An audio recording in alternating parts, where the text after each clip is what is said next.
Hello everyone! When discussing with engineers, they tell us that identifying random bugs is often considered as the most difficult task when debugging, and here are 3 reasons why. First, we don't know how to configure the trigger. Second, we don't know when the bug will occur, what causes the bug to occur. And third, most instruments can record only for a short period of time.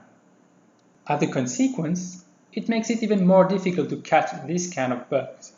We recently had a discussion with an engineer designing game pads, and he told us that for a reason he couldn't explain, the connection was frequently lost with the computer while playing the game. Therefore, we will use it in this video as an example to show you how we can use the function long-term record to capture a bug when we don't know how to configure the trigger. So we are going to the menus to find the function long-term record, and we enable the function.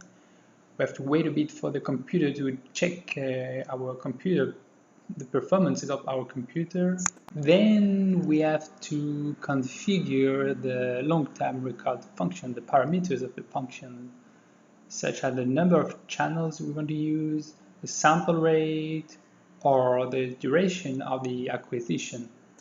The duration depends on how many space available there is on your hard drive, and anyway, you can stop the acquisition anytime, so better to choose a longer duration because you cannot change it after. And then we click on OK. And after we have to start the acquisition, we click on Run and also start our application. So you can see on the lower left corner our application running. We are playing right now. So let's wait until the acquisition ends. So as you can see, we have just lost the connection and we cannot control our character on the screen.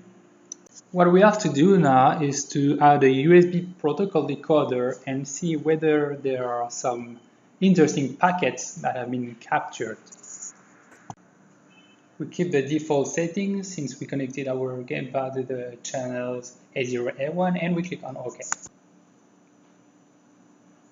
So at the top you can see the timeline.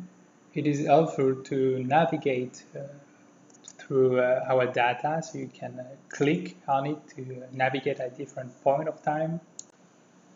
Or you can use a scroll bar, but it's much slower. For example, here if you click at the beginning, you end up at the very beginning of the acquisition. So it is a bit faster. Well, now what we have to do is to fix our gamepad. So we have done the necessary modifications, and now we're going to review what we have learned in this video.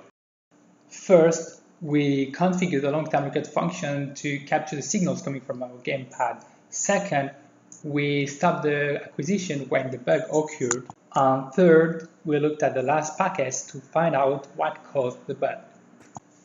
Thank you for watching this video.